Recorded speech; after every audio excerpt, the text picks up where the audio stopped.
Hello all, welcome to our channel. ఈ క్లాస్లో వచ్చేసి మనము డిఎడ్కి సంబంధించిన విద్యా మనోవిజ్ఞాన శాస్త్రంలోని పద్ధతుల గురించి చూద్దాము. ఈ వీడియో కనుక మీకు నచ్చితే లైక్ చేయండి, షేర్ చేయండి, అలాగే సబ్స్క్రైబ్ కూడా చేయండి. అంతఃపరిశీలన పద్ధతి అంటే ఏంటి, పద్ధతుల గురించి చూద్దాము. ఈ పద్ధతి మనోవిజ్ఞాన శాస్త్ర పద్ధతులలో ప్రాచీనమైనది. ఈ పద్ధతిని సంరచనాత్మక వాదులు పెంపొందించారు. సంరచనాత్మక వాదులు ఎవరెవరు చెప్పాను లాస్ట్ వీడియోలో నేను. వుంట్, టిచ్నర్ సంరచనాత్మక వాదులు ఎవరెవరు? వుంట్, టిచ్నర్ ఏంటి? వుంట్, టిచ్నర్ అంతఃపరిశీలన పద్ధతిని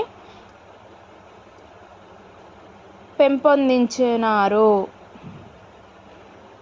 ఏంటి? సంరచనాత్మక వాదులను పెంపొందించారు. ఎవరెవరు? వుంట్, టిచ్నరు. వీరు మనుషుల చేతనుభావాలను అధ్యయనం చేయడానికి ఈ పద్ధతిని ఉపయోగించారు.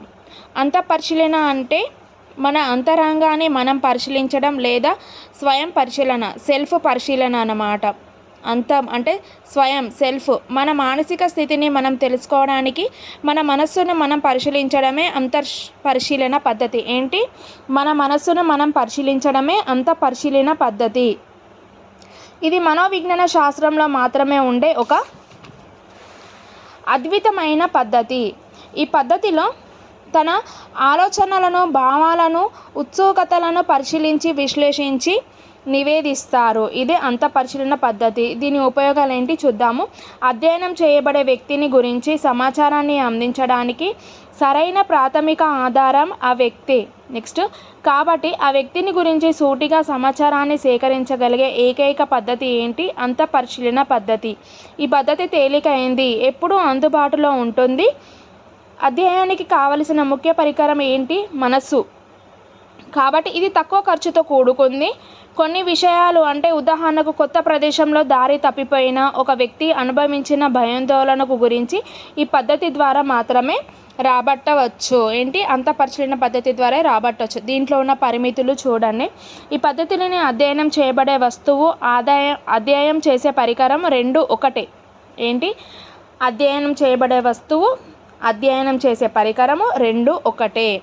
అందువల్ల మనసు రెండు భాగాలుగా విడిపోయి, అంటే అధ్యయనం చేయబడే భావనను అనుభవిస్తున్న వస్తువు అదే భావనను పరీక్ష చేసే పరికరంగా ఎంతవరకు న్యాయాన్ని చేకూర్చగలదు అనేది సందేహాత్మకమైనది. ఈ పద్ధతిలో మనం వ్యక్తి యొక్క ఏదైనా భావనను అధ్యయనం చేయడం లేదా విశ్లేషించి నివేదించడం అనేది మానసిక స్థితి నుంచి ఆ వ్యక్తి బయటపడిన తర్వాత జరుగుతుంది. ఇలాంటి ఆ భావనను అనుభవించే పరిస్థితిలో దాని లక్ష్యాలను విశ్లేషించి నివేదించే లక్షణాల మధ్య వివిధ కారణాల వల్ల భేదాలు ఏర్పడడానికి అవకాశం ఉంది. అంతఃపరిశీలనలో ఒక ముఖ్యమైన లోపం ఏంటి అంటే ఆత్మశ్రేయత, అంటే సబ్జెక్టివిటీ. అంతఃపరిశీలన ద్వారా సేకరించిన సమాచారాన్ని సరిచూడటానికి అవకాశం లేదు.